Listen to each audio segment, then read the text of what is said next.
Bueno, ayer estuvimos hablando un poco en los grupos y aquí también respecto a cuál es el rol de la iglesia, más bien pensado hacia adentro, ¿no? Un poco qué es lo que podemos ir viendo, qué es lo que podemos ir implementando en nuestras comunidades. Ahora bien, la iglesia de Jesucristo, de la cual somos parte, por amor, por gracia de Dios, por la fe que nos es regalada, la iglesia se enmarca en la misión de Dios. Y como bien dice la palabra, la misión de Dios es de Dios, no es de la iglesia. Muchas veces pensamos que la misión es nuestra y que nosotros precisamos llevarla a cabo. Sin embargo, no podemos perder de vista de que es Dios quien lleva a cabo esa misión. No somos nosotros. No es por fuerza propia, ni por mérito, ni por lo que nosotros podamos generar, sino por lo que su Espíritu genera, por lo que Cristo ha traído y trae, por la revelación de Dios que se da en nuestras comunidades. La misión de Dios puede ser definida como ese impulso que viene de Dios, que crea la iglesia, pero que a su vez la sobrepasa. Y ese impulso de Dios que viene, crea la iglesia y la sobrepasa, lo que busca es la plenitud de toda la creación. No busca la plenitud de la iglesia, busca la plenitud de toda la creación.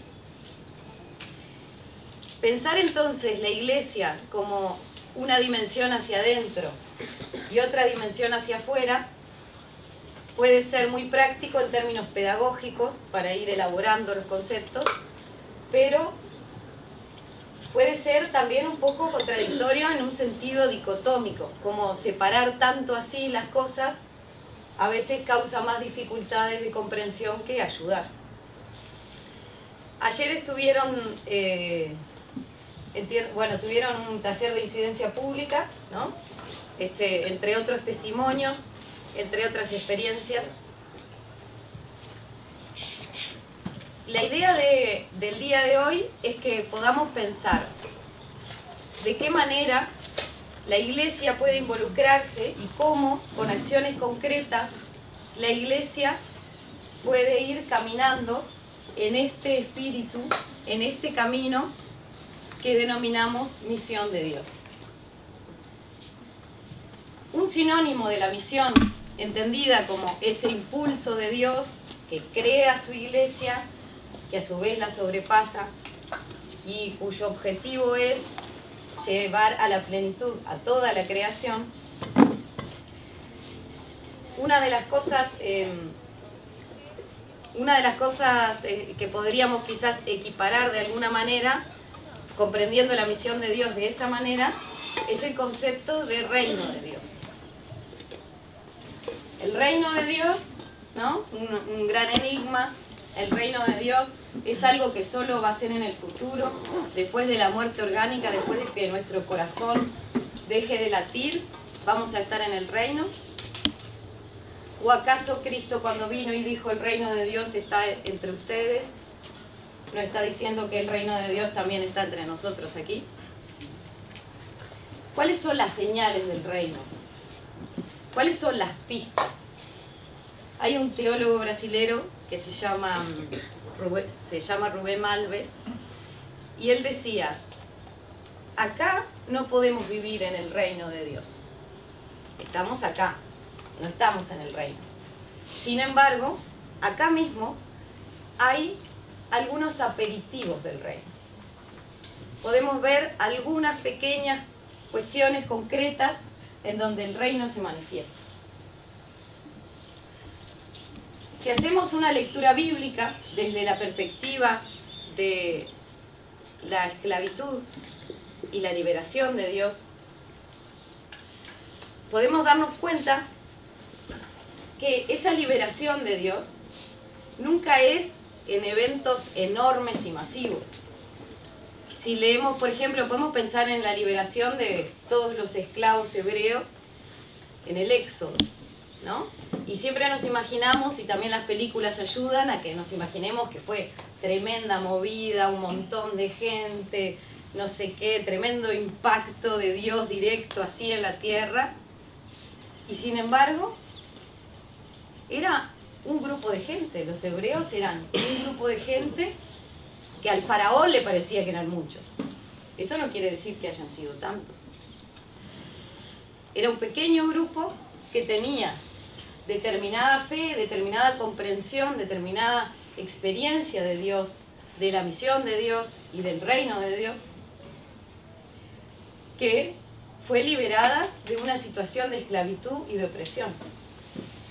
Esto nos enseña que existe una esperanza, que no es solo esto y vamos a morir en esto, digamos, sino que existe una esperanza, y esa esperanza se hace vigente hoy, acá, entre nosotros. Cuando una víctima de trata o tráfico de personas es liberada, el reino de Dios se manifiesta ahí. El reino de Dios no lo hacemos aparecer nosotros, ni podemos mágicamente hacer cosas para que el reino de Dios esté acá. No podemos nosotros construir el reino de Dios. Podemos construir relaciones equitativas.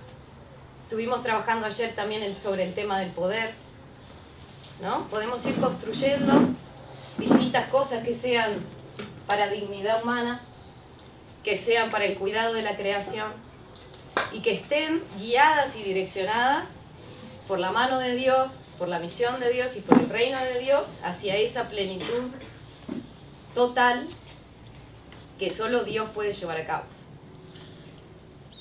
Entonces vivimos en esa tensión, vivimos en una situación de esclavitud de alguna manera, pero a su vez hay pequeños signos de liberación. Para trabajar el tema del reino de Dios podemos pensar desde una perspectiva bíblica en las parábolas, ¿no? Todas las parábolas comienzan diciendo: el reino de Dios es como una mujer que pone levadura, harina, se hace la masa. El reino de Dios es como una semilla que es plantada y el dueño del campo, aunque se acueste a dormir o esté trabajando, la semilla va a crecer igual. Porque nosotros no hacemos crecer nada. Nosotros no podemos decidir, bueno, ahora acá va a crecer tal cosa. No. Podemos incluso plantar semillas y todo, y eso no quiere decir que vaya a crecer la planta, ¿no? Ahí es donde está la acción de Dios que a nosotros nos excede. Que es la misión de Dios que a nosotros también nos guía. Que es el reino de Dios que se manifiesta entre nosotros. El reino de Dios es una realidad concreta, no es una cosa abstracta que está en otra dimensión. Igual que Dios tampoco es un Dios que está en otra dimensión y desde ahí mueve los hilos. Dios es un Dios que camina con su pueblo, que está ahí, y esa es la expresión que tenemos como testimonio del pueblo hebreo durante el Éxodo, por ejemplo, para pensar una historia que conocemos bastante. Muchas veces pretendemos más bien hacer cosas desde el poder, desde lugares que son importantes, desde cargos importantes, desde arriba, como se dice. Sin embargo, Cristo nunca vino desde arriba. Cristo nunca se posicionó como un rey. ¿Por qué no entra a caballo? ¿Por qué no aparece como tantos otros dioses encarnados en carrozas de fuego y baja del cielo y hace tremendos milagros extravagantes y cosas? ¿Por qué nace en un pesebre que ni siquiera es un lugar para nacer? ¿Por qué se encarna en un ser humano y camina por los caminos en donde estaban tirados los que no tenían dónde estar? Jesús recorre esos lugares que son no lugares para los centros de poder. Para el que está en el templo, el camino no es un lugar. Para el que está en el templo es un lugar. El camino es afuera, es otra cosa. Ahí están los leprosos. Y ahí es donde está Jesús. no en el templo. Jesús nos enseña con su andar por las aldeas, por los caminos, que ahí es donde debemos estar, que ahí es donde corresponde a la iglesia caminar, con aquellos que están desprovistos, con aquellos que están sufriendo, con aquellos que están enfermos, ¿no? Como dice, no vine para los que están sanos, sino para los que están enfermos, ¿no? Para eso vine. Por eso como, dice Jesús, con publicanos y pecadores, aunque a ustedes no les guste.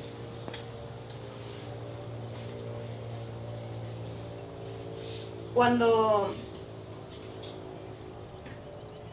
un poco los discípulos se preguntan, bueno, ¿y por qué no hacemos como hacen todos, así, desde el poder, con mover algunos hilos políticos, desde el Imperio Romano? ¿Por qué no hacemos así como los políticos estos que están ahí y hacen cosas? O como los religiosos, ¿no? Los grandes religiosos que están siempre dando la nota.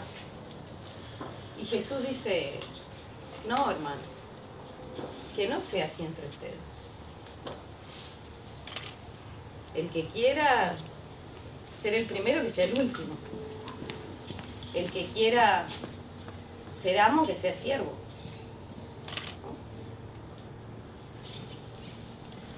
Estas pistas que nos da el testimonio de Cristo son pistas que nosotros hemos recibido a través de las Escrituras, a través de la predicación, a través de los hermanos, las hermanas, de las experiencias de vida.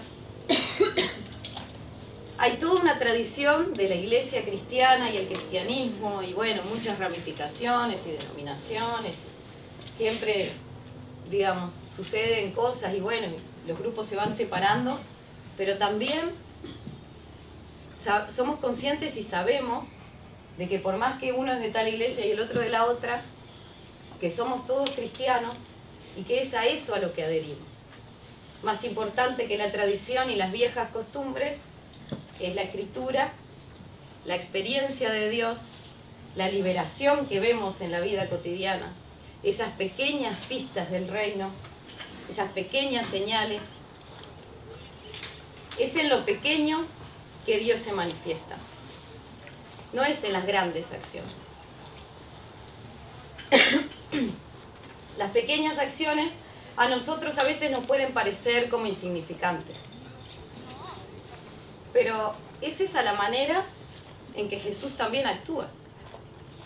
No va y sana una multitud, va y sana a uno y todavía le pregunta, ¿qué querés?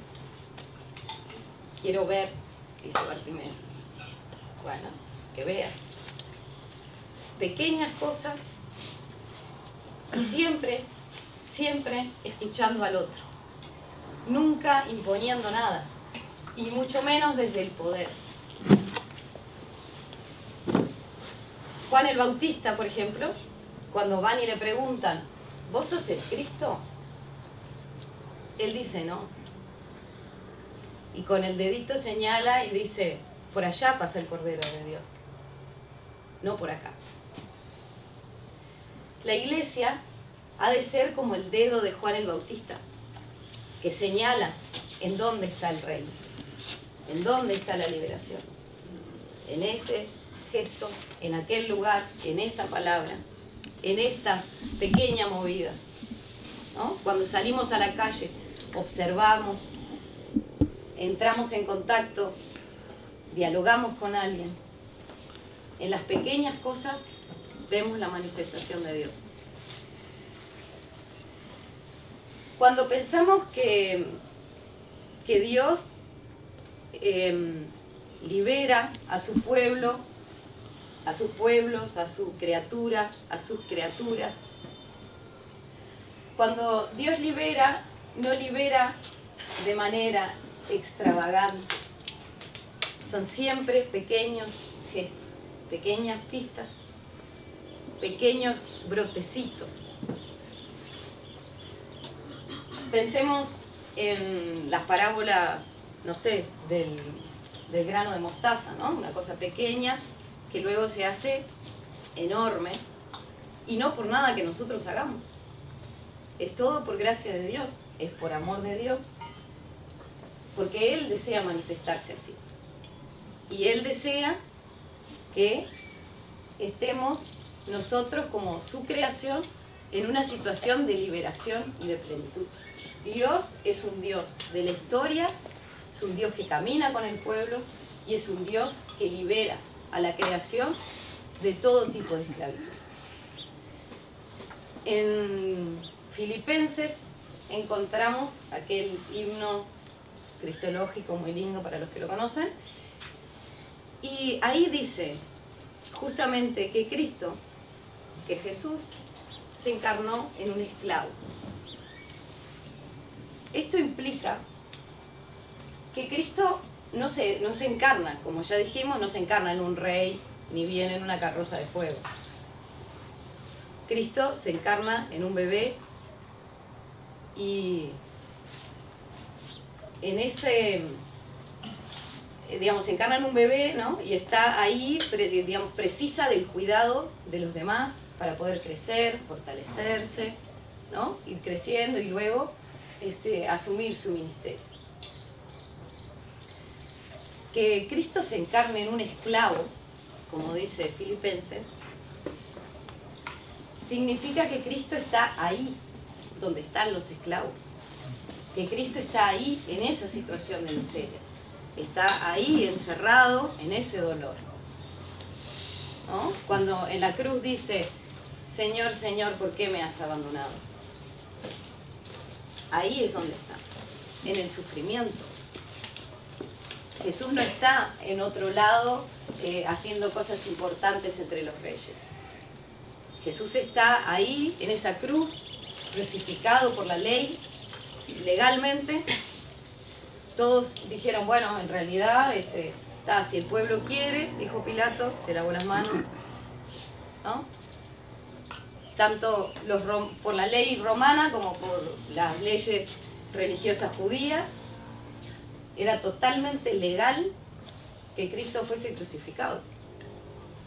No había nada para objetar en términos legales. Pero justamente que sea legal no quiere decir que sea justo. Ahora bien, si pensamos la misión de Dios como ese impulso que crea la iglesia, que a su vez la excede y que lo que busca es la plenitud de la creación toda, ¿cuál es nuestra función como iglesias? ¿Cuál es nuestra función como iglesia de Cristo? Es la función del dedo de Juan el Bautista mostrando, bueno, por allá pasa el Cordero de Dios, no soy yo, no es acá, no se trata de las cosas maravillosas que nosotros hacemos en la iglesia, se trata de las cosas maravillosas que Dios hace en nuestras vidas y que exceden también nuestras comunidades y nuestras iglesias. ¿En cuántas comunidades no estarán de acuerdo con esto que estamos haciendo aquí?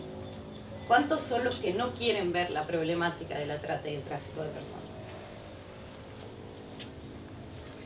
Que estemos acá, que Jesús nos haya juntado aquí, que Dios nos haya puesto en este mismo lugar, en este mismo momento para reflexionar en torno a su palabra y a su ejemplo y a sus hechos, significa algo. Que estemos acá y podamos reunidos reflexionar y construir proyectos, ideas, gestos concretos que puedan de alguna manera contribuir para erradicar esta problemática. Es una problemática, como ya estuvimos viendo ayer en los textos, bastante instalada desde hace muchos años, ¿no? Pensaba en el texto de Daniel, cuando es cautivado con sus amigos y lo primero que hacen es cambiarle el nombre. Deja de llamarse Daniel para llamarse Baltasar. Pero él no lo asume eso.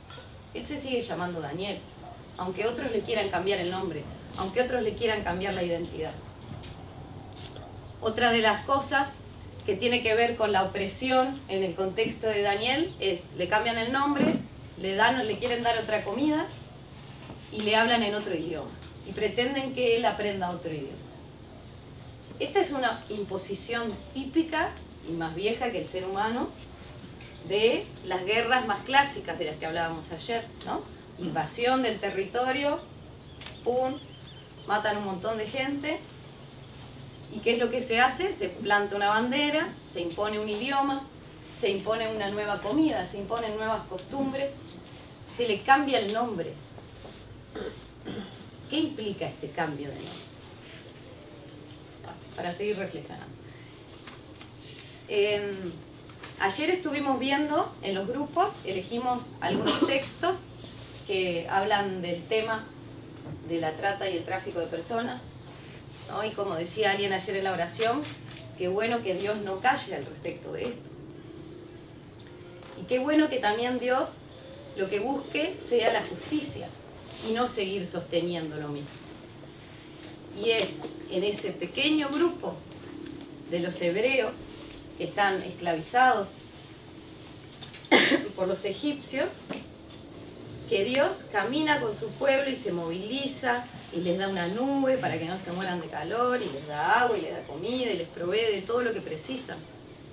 Pero es una pequeña comunidad que empieza a caminar y empieza a caminar por un desierto donde es muy difícil ubicarse, donde es muy difícil saber para qué lado estamos yendo.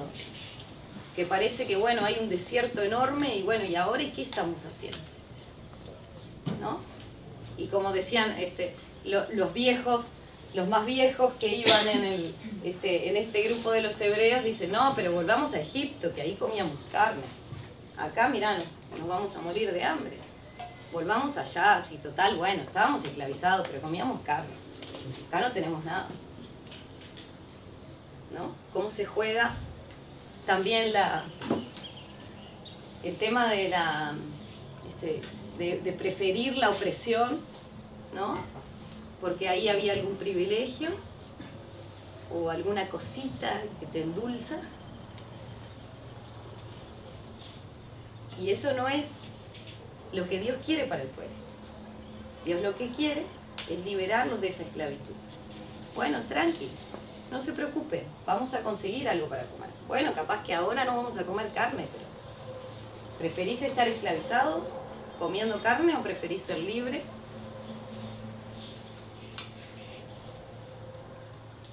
Pienso que para seguir la reflexión de ayer, podemos volver a los grupos, volver a retomar el mismo texto que leímos ayer y buscar en ese mismo texto cuál es la función de la iglesia, no tanto hacia adentro como pensamos ayer, sino más bien hacia afuera. ¿Cómo se mueve? ¿Cómo es ese movimiento hacia afuera que se enmarca en esta misión de Dios, que es impulso de Dios, que no es nada que nosotros generemos? Por más esfuerzo que nosotros hagamos, no vamos a poder nunca generar lo que Dios genera.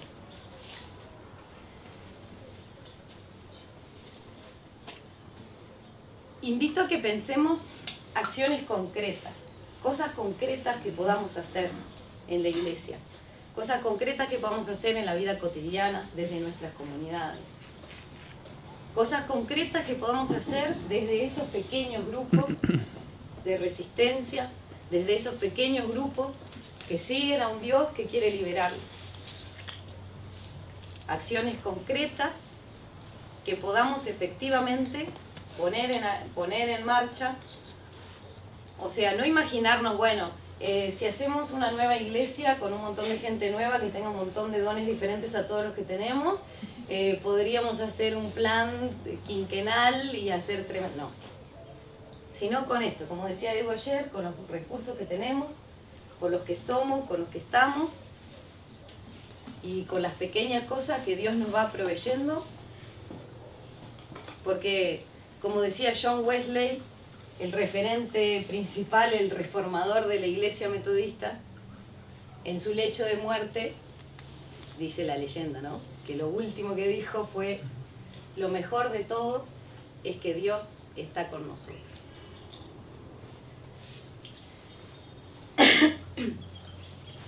los invito entonces a que pasemos a los grupos, volvamos a los textos y pensemos, ¿cuál es la dimensión política? ¿Sí? ¿Cuál es la dimensión política? Y cómo podemos ponernos en acción con cosas concretas para erradicar esta problemática, para poder ir generando pequeños espacios en donde se manifieste esa liberación de Dios, esa misión de Dios y ese reino de Dios. ¿Parece? Acá, bueno, son 7 grupos, así que tratemos de ser 8 grupos entonces, tratemos de ser más cortos. Bien, bueno, ¿quién quiere comenzar? ¿Quién quiere comenzar? La idea es que comenten brevemente lo que reflexionaron, el texto que eligieron, lo que reflexionaron ayer. Dale, Ángel. 2 minutos, ¿no? No, dale. No, pero yo sola no voy a estar al frente. Vení. Tú no estás sola. Bueno, la idea es que brevemente comenten entonces cuál es el texto que eligieron, qué es lo que charlaron ayer, cortito, y las acciones concretas de hoy. Quizás igualmente lo de hoy resume la reflexión de ayer. Si es así, no es necesario repetirlo. ¿Bien? ¿Verdad? Ayer.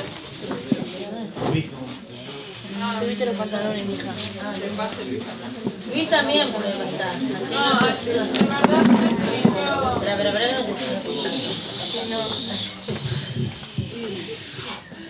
ayer se eligió el texto de... Fuerte. Ayer se eligió el texto de 2 Reyes 5, del 1 al 3, que habla sobre Naamán y su sierva y cómo ella, bueno, influye en la sanación de Naamán, ¿no? Y ya estuvimos como pensando un poco en torno a eso. Y hoy en verdad como que nos quedamos pensando, salió como el tema de las empleadas domésticas y como que nos fuimos un poco por ese lado, reflexionando, no sé, como tratando de traspasar el texto a una realidad de hoy, ¿no? Como hacerlo más vigente, no sé. Y tal, pensamos un poco como la iglesia, como arrancarnos más desde el cómo nos vemos unos a otros, desde cómo valoro al que está a mi lado, cómo me paro frente a la otra persona, ¿no? Que debería ser con respeto y con amor. Y tal, como pequeñas acciones o cosas que nos parecía que podía estar buena trabajar desde la iglesia, como los derechos de los trabajadores o como temas de, no sé, leyes nuevas que han salido sobre regulación de distintos trabajos y eso. Y tal, no sé. Sí, no, capaz que también pensaba en nuestro grupo, ¿no? Poner como una agenda durante el año donde se pueda ver, bueno, situaciones importantes que están pasando y que desde el púlpito se pueda anunciar como breve información sobre, bueno, esto, hay un día de explotación sexual, hay un día sobre el derecho de las niñas, como ponerlo, no dejarlo para algo especial, sino que esté toda la congregación conociendo esa información sobre los derechos de las empleadas, pensando sobre todo, nos quedamos basados en la situación de la sierva, pero bueno, trasladar esas cosas. Yo comentaba hoy de que me había sorprendido en la iglesia haber visto un afiche que hablaba sobre el acoso laboral. Y bueno, vos decís, esto en la iglesia como que no me encajaba, pero es importante, que es el primer lugar donde tiene que estar esta información para que las personas que trabajan en distintos lugares puedan tener el cuidado y saber que Dios está en función de todos estos derechos y está a favor de todos estos derechos, ¿no? Bueno, un poco eso. Muchas gracias. Bien, entonces quizás podríamos resumir cortamente en instalar más bien algunos temas en lo programático, ¿no? O sea, no como una cosa, viste que la semana que viene no sé qué, no, sino más bien como algo programático y sistemático. Ángel, ven y pasa representando tu grupo. Ángel habla fuerte también. ¿Sí? Ángel, vos hablas fuerte. El cartel dice yo. Me imagino. No juegas. Bueno, nuestro grupo hablamos mucho y, hablamos mucho y hicimos letra grande y nube grande para ocupar más espacio.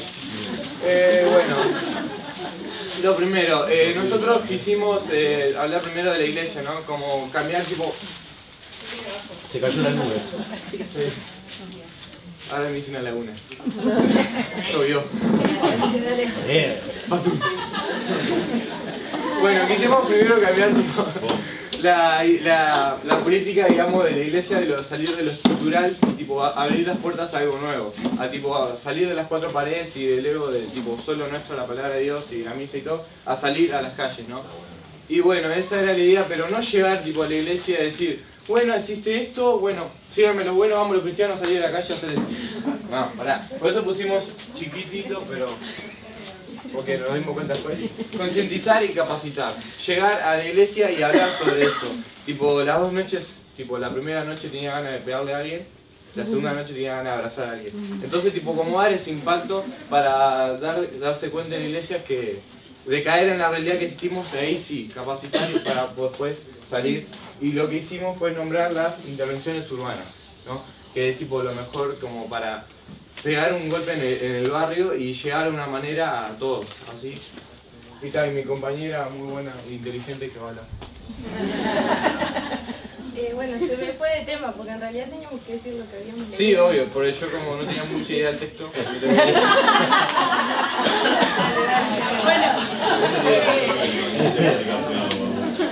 Nosotros leímos Jueces 19, donde habla de Levita y su mujer. Y bueno, entonces teníamos que tratar o sea, además de que leímos y reflexionamos sobre el tema, dijimos, bueno, ¿qué es lo que podemos hacer nosotros, llevándolo hoy en día? ¿Qué podemos hacer nosotros en nuestra comunidad y salir para afuera? Al salir para afuera, ¿qué acciones podemos realizar? Entonces, dijimos...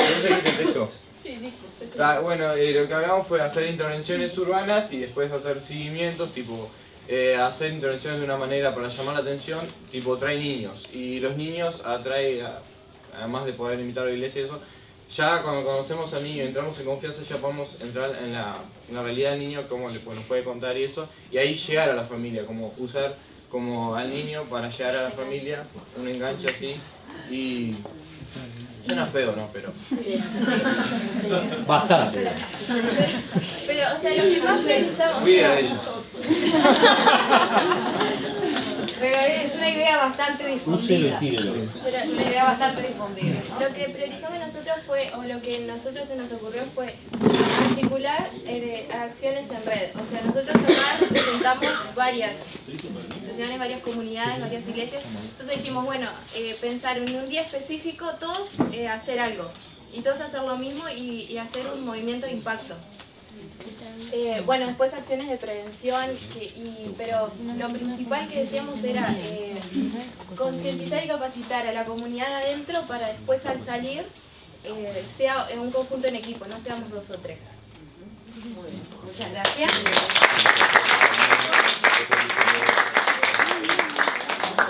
En cuanto al Levítico, está hablando de violencia, estamos rodeados de violencia doméstica.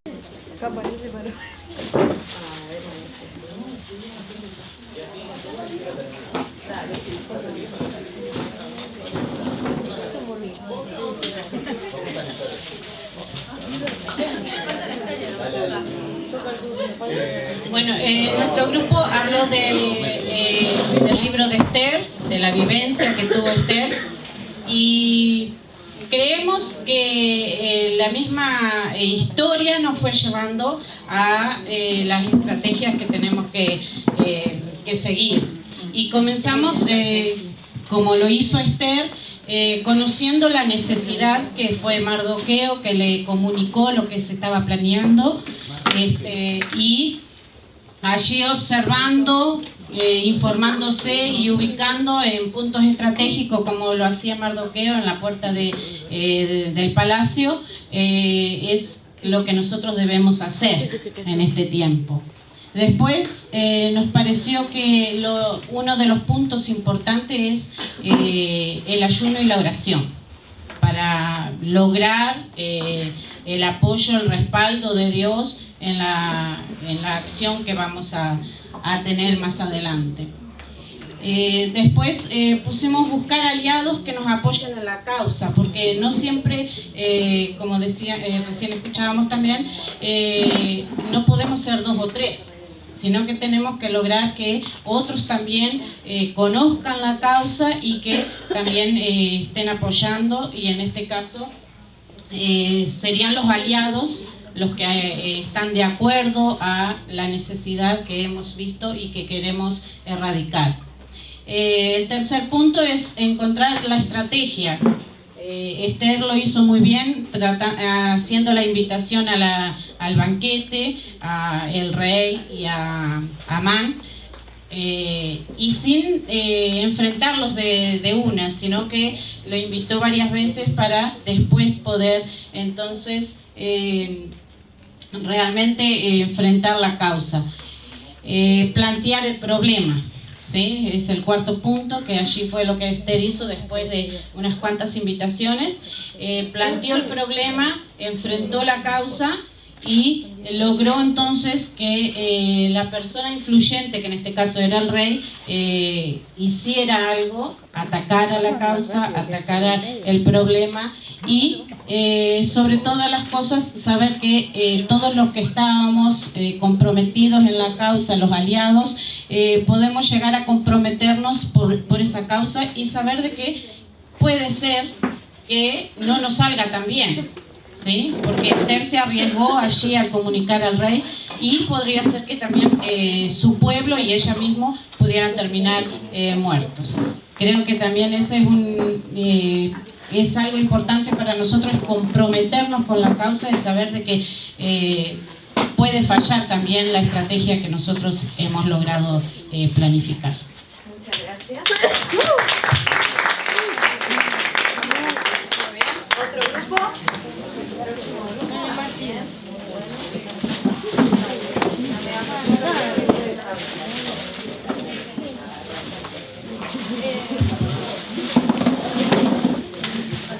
Bueno, buenos días. Nosotros también elegimos la historia de Esther, ya todos la conocen, ahora hablaré. No. Bueno, elegimos la historia de Esther porque nos pareció un buen ejemplo de lo que estábamos hablando, y todos la conocen más o menos. Recuerdan que estaba Vasti, y que era la reina, la esposa de Asuero, y bueno, por Vasti ser una mujer decidida, que dijo que no quería ir a donde estaba el rey Asuero a presentarse, ¿verdad? Ahí ya vemos pensé que se habían reído mío. ¿Qué dije? Bueno, y vemos un ejemplo de una mujer decidida que dijo que no quería presentarse delante del rey con la corona y toda ostentosa. Y bueno, a causa de eso, ella nuevamente dijo que estaba dispuesta a perder el reinado si era necesario. Y bueno, y el rey estaba preocupado que todas las mujeres hicieran lo mismo, que empezaran a desobedecer a sus maridos. ¡Oh, qué terrible! Y bueno, ahí es que entra el tema de Esther y Mardoqueo, influenciándola también. Y bueno, ahora él sigue con la idea que teníamos. Bueno, la idea era un poco poner qué acciones políticas hubo en la historia. Entonces están como estos 3 casos: lo de Vasti, que es esa acción de negarse a hacer lo que le había pedido el rey como una acción de un poco de resistencia. lo de Mardoqueo, de poder ubicar a Esther en esa posición de influencia y las propias acciones de Esther también de impacto en su situación. Entonces, esto traído a lo que es el contexto de nuestras comunidades de fe, cómo poder tener esas acciones también hacia afuera. Un poco lo que pensamos medio desordenado es cómo, primero que nada, cómo entender primero cómo son nuestras organizaciones, son muy verticales o horizontales, y ver, bueno, qué personas son las que un poco tenemos que comunicarles, contarles de esta idea y animarlos para que lo puedan de alguna forma como entusiasmar al resto de la comunidad para poder tratar juntos salir a realizar estas acciones. Después comprometerse con las acciones. Uno puede hablar de, bueno, vamos a hablar con ciertos líderes o en ciertos espacios en la iglesia, hablar de temas de derechos humanos y de género, por ejemplo. Bueno, pero después si un poco motivamos con eso y después nosotros mismos no participamos o no estamos siempre atrás de esas actividades, como que no tiene mucha coherencia. Entonces también habíamos puesto lo de comprometernos. Hablamos de cómo como iglesias y como organizaciones aprovechar y sumarnos a espacios de incidencia pública, pero me sale de parceira porque era lo que había dicho José, pero es como asociándonos con organizaciones incluso estatales o privadas o con privados, para entre todos poder tener mayor incidencia, que eso fue un poco lo de la experiencia de la campaña Uruguay Paz de Buen Trato. Esto ya lo mencioné, como también apoyarnos en lo que es la Biblia para desarrollar un poco más el pensamiento crítico y el cambio, y después nosotros, vinculándolo con la historia, ser agentes de cambio como lo fue de alguna forma Mardoqueo, y también ser impulsores de otros. Pusimos ahí el término catapulta, un poco mencionando o haciendo referencia a que, bueno, a veces capaz que no podemos tener tanta iniciativa o no podemos impulsar un cambio, pero bueno, identifiquemos quién tiene esa energía, tiene ese dinamismo, y tratemos de un poco contagiarle la idea para que después ellos sean los que nos ayuden a impulsar ese cambio. Muchas gracias.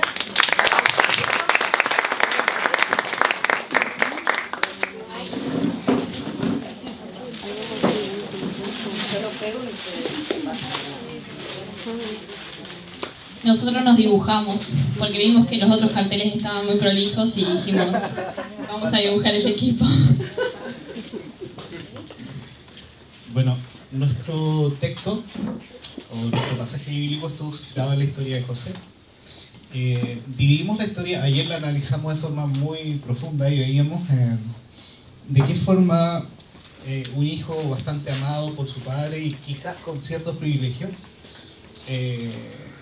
concertó la envidia de sus hermanos, y en cierta figura, en cierto modo, estos hermanos crearon una especie de organización que se dan todos los supuestos fácticos de una organización que trata a una persona en estado de vulnerabilidad. Pues habían personas que hicieron trato con los mercaderes y habían detrás hermanos que eran cómplices también de lo que estaba ocurriendo. Y luego ocurrió la mentira de su padre y ocurrió también el silencio de todas las personas que estaban ahí. Luego esta persona fue llevada a Egipto y vendida a Potifar, y también tenemos el intento de agresión o violencia sexual que quiso tener la esposa de Potifar con él. Luego analizamos la historia, pero quisimos quedarnos con este pasaje para enfrentar la realidad de una red que toma una persona y es enfrentada a un estado de vulnerabilidad, y cómo la iglesia puede influir en esta problemática en estos tiempos. Bueno, nosotros ahí de ese lugar, como pensamos como varios bloques, partíamos de la base como esto de decir de unificar criterios y como que cada comunidad de fe no se quede como en islas, procesando o capacitándose, sino tratar de como englobar eso y como unificar con otras comunidades de fe como para poder empoderarse y como tener también más poder e incidencia. partíamos también, como dijo un grupo, como que era fundamental dentro de los cristianos mismos de determinada iglesia, lograr sensibilizar sobre el tema para así sí poder como visualizarlo. Porque partíamos como de esta idea de que uno si desconoce algo no puede denunciarlo, no puede verlo, no puede transmitirlo. Y después ahí pensábamos como dos lógicas bien importantes. Primero, la prevención, decíamos como que era una herramienta principal de las iglesias para poder trabajar, ya sea con campañas específicas o mismo previniendo dentro de las mismas iglesias. Y después pensábamos como esto de la iglesia en territorio, en contacto directo. Y ahí estuvimos pensando muchísimo, y en esto de que capaz que se piensa como algo que no se da, pero planteamos que en realidad hay muchísimos convenios de diferentes comunidades de fe que de alguna forma llevan adelante programas de intervención social y en convenio con el Estado. Y mismo en todo lo que venimos hablando y los grupos que han expuesto, es capaz que eso no está bien visualizado. Entonces decíamos que mismo los cristianos tendríamos como lograr tener presente eso y hacerse carne en eso. De que ya hay muchas comunidades de fe, muchas iglesias que llevan adelante CAIF, que llevan adelante refugios, convenios o programas como Casa Abierta, que ya hay iglesias y comunidades de fe que están en convenio con el Estado y trabajando.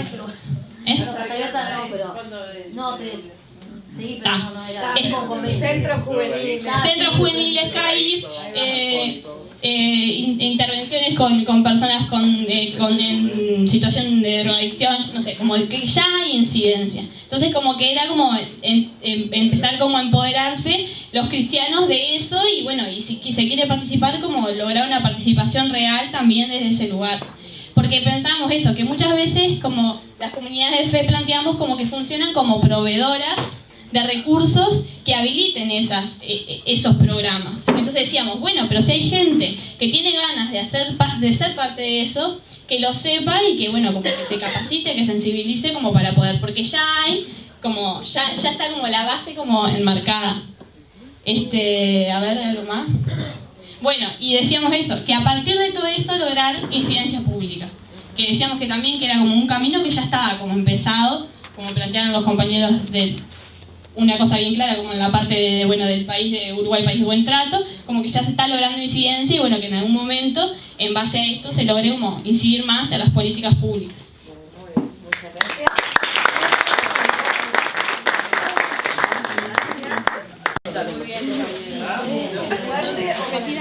Muy bien. Nosotros hicimos la historia también de Esther, pero nos quedamos en el capítulo 2, que empieza hablando de que empiezan a buscar estas vírgenes por todo el país para el rey Asuero y termina en que la eligen a ella, como que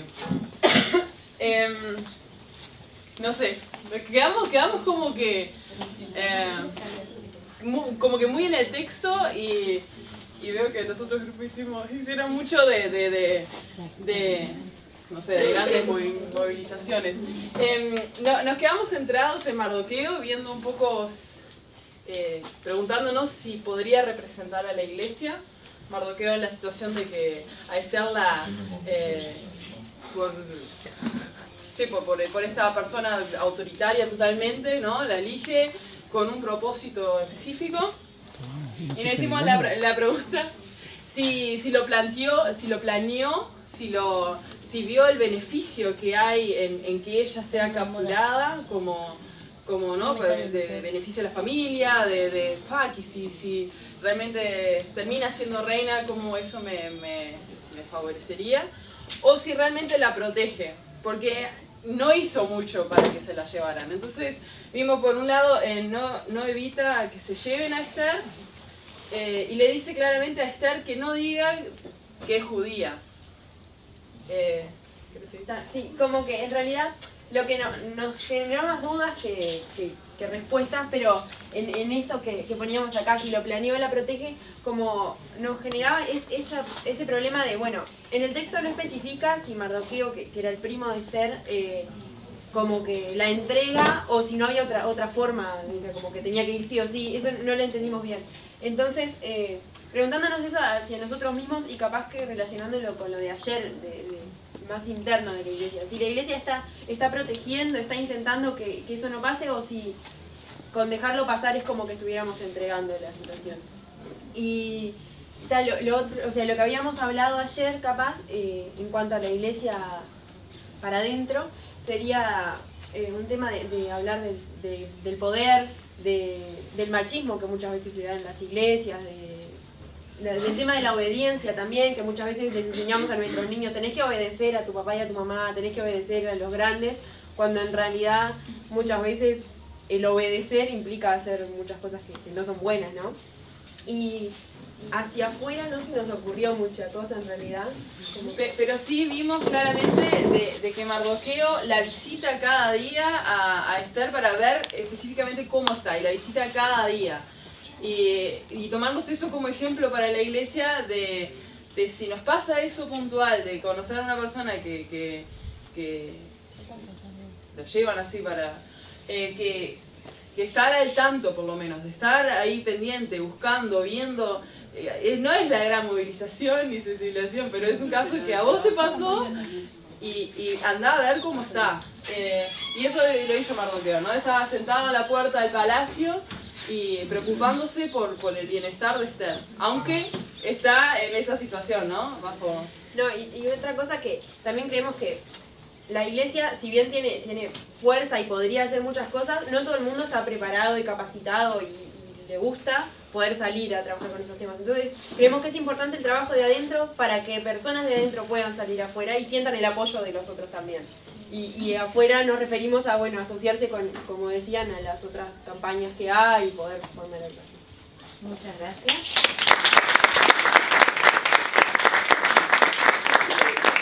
Sí, un pequeño comentario. Éramos más, me parece. Éramos más. Nos dejaron. Bueno, dale. ¿Hablen fuerte o usen el micrófono? Bueno, nosotros tomamos la historia de Daniel 3, un poco hablando acerca de los jóvenes de Sadrach, Mesach, Abednego, cómo ellos tuvieron pequeñas prácticas de resistencia. Los tomamos como de repente ejemplos de la iglesia que a veces no se hacen grandes cosas que sean visibles, pero incluso en las pequeñas tomas de decisiones se puede hacer como una resistencia a que te quiten la identidad, a que te cambien el nombre, pensando un poco en cómo como iglesia podemos actuar frente a situaciones. También se debatió mucho acerca de no adueñarnos del proceso, sino también... porque si no, a veces como que reproducimos ciertas relaciones de poder. Queremos ayudar a personas vulnerables y terminamos reproduciendo situaciones de relaciones asimétricas, tratando de poner toda digamos que nuestra cultura cristiana sobre personas, en vez de primero conocerlas, observar como hablamos y ver cuáles son sus necesidades específicas para poder responder a esas necesidades. Bueno, también hablamos de fortalecer a las bases comunitarias, ¿no? Generar redes, de no ser la iglesia aislada, puertas para adentro, sino que vincularnos con la gente de nuestro barrio, otras organizaciones, y bueno, así también formar una red de prevención. Hablamos pusimos de educar en valores. Aquí lo que hablamos es de en realidad educar para la prevención, fortalecer a las personas para que, cuando estén en situaciones pueden resistir, pueden buscar ayuda, pueden tener los recursos y estar preparados para enfrentar esas situaciones. Ser parte del cambio, y esto implica un cambio de la iglesia, ¿no? De las actitudes, de las prácticas, no solamente de las otras personas, los malos que están afuera, sino nosotros también cambiar. Muchas gracias.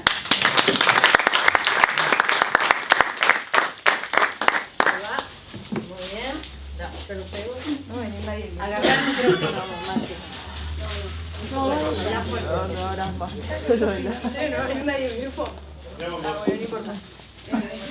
Sola que habíamos elegido la historia de Génesis 10:12 o 12:10, que no me acuerdo, es la de Abraham cuando vende a la hermana, a la esposa diciendo que es la hermana para que no lo maten. Y en realidad ahora no hablamos mucho de la historia, sino que hablamos en general y nos había quedado mucho aparte del testimonio ayer de Sandra y eso nos quedamos más bien pensando en eso. Entonces hablamos de sensibilización dentro y fuera de la comunidad, dentro porque como tipo más fuerte, más dentro y fuera de la comunidad, sensibilización dentro porque antes, yo creo que antes tipo salir afuera y eso, hay que como la gente que está adentro concientizarse bien y que aparte adentro ya es tipo, ya hay mucha gente y vemos que hay muchísimas comunidades y hay muchísimas iglesias, entonces que ya eso, o sea, sensibilizar dentro de las iglesias ya sería tipo un cambio bastante grande. Después hablamos del trabajo de prevención, tipo mismo con los niños en las escuelas bíblicas y en las clases de confirmación, que también, que ya en ese momento tipo los niños son como, no sé, están aprendiendo, están formándose como personas, entonces que ya trabajar desde ese momento ya es bastante importante. Después actuar como lugar de acogida, ahí habíamos, de hecho que aparte de prevención, después de que el problema ya está, también es importante estar en ese momento y en ese momento mostrarse como, hacer conocer a Dios a la persona, conocer el amor, o sea, que sea, que pueda llegar a mejorar, digamos, gracias a eso. Influencia en personas que toman... esto era porque se había dado el caso particular que nos había contado Lucas de su iglesia, pues estamos hablando de la niña azul y eso, de que nosotros estamos promoviendo como que en momentos que necesiten ayuda llamen ahí y que era como un problema, que no esté bien organizada ni nada, y que ahora se había dado en la iglesia esa, se había dado la oportunidad de que una de las personas está vinculada al INAU, entonces de que si tenemos la oportunidad de, no sé, de apoyar a personas que puedan influenciar en eso, hacerlo, y como ayer había dicho Orlando, creo que era, de si nosotros no podemos hacer algo tipo en concreto, no sé, pasarlo a otra persona, por lo menos intentar que otra persona lo haga, que había dicho que se lo habían pasado a un pastor, me acuerdo. Eso. Buenísimo, gracias.